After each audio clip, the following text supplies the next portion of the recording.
Sassoon रुग्णालयात उपचार घेणाऱ्या एका रुग्णाला रस्त्यावर सोडून दिल्याचा प्रकार समोर आला आहे. पुण्याचे आमदार रवींद्र धंगेकर यांना एका व्हिडिओच्या माध्यमातून ही माहिती कळाली. त्यांनी तातडीने ससून रुग्णालयाच्या डीनची भेट घेतली. ससून रुग्णालयाच्या डीनने या संदर्भात चौकशी करून संबंधित डॉक्टरला निलंबित केले जाईल असे आश्वासन दिले. प्रचंड पैसा ससून रुग्णालयावर खर्च केला जातो, मात्र रुग्णांना ज्या पद्धतीने वागणूक दिली जाते ती माणुसकी हरवल्यासारखी आहे. ससून रुग्णालयाची चौकशी करून याच्यामध्ये चाललेला भ्रष्टाचार समोर आणला पाहिजे अशी प्रतिक्रिया आमदार रवींद्र धंगेकर यांनी दिली आहे.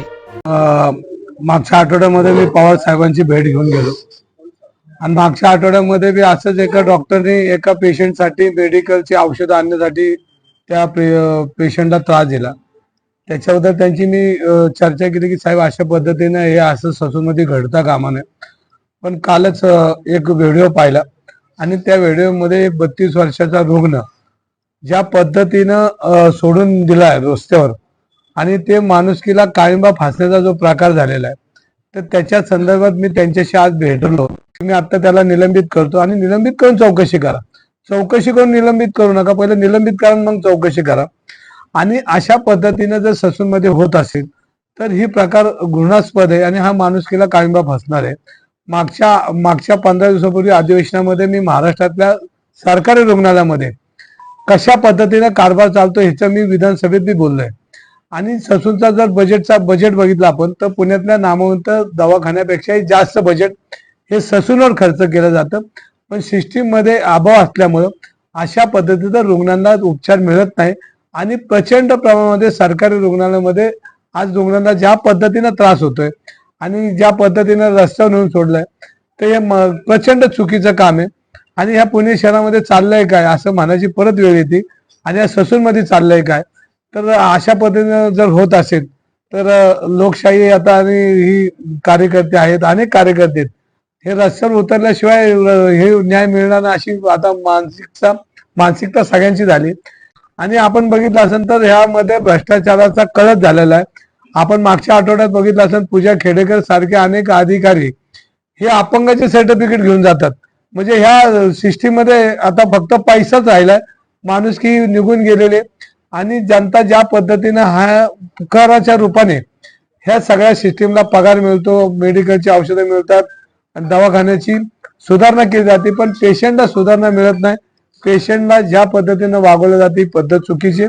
पण हा प्रकार आजच झालाय का असं नाही, हा वर्षानुवर्ष हा प्रकार झाला. पूर्वी हे रुग्ण तुम्हाला रस्त्यावर दिसायचे उचलून नेऊन टाकलेले, पण आता हे सगळ्या स्वयंसेवी संस्था आहेत, नागरिक ओरडतात म्हणून झाडं आड कुठंतरी लांब टाकायचं, त्याचा तिथं मृत्यू झाला तरी त्याकडे कोणी बघायचं नाही. म्हणजे हा तर खरा गुन्हा खून केल्यासारखा आहे. तर खुनाचा गुन्हा दाखल केला पाहिजे.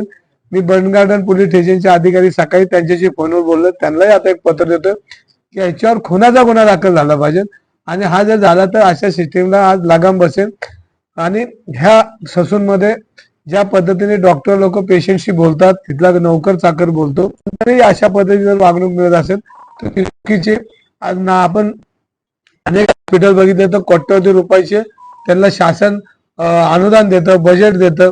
आणि ज्या सिस्टीम आहेत, ज्या आता महात्मा फुले योजना आहेत, तुमच्या मुख्यमंत्र्यांच्या योजना, ह्यातून प्रचंड प्रमाणामध्ये पैसा काढून रुग्णांना खिसा कापण्याचं काम डॉक्टर दवाखाने करतात.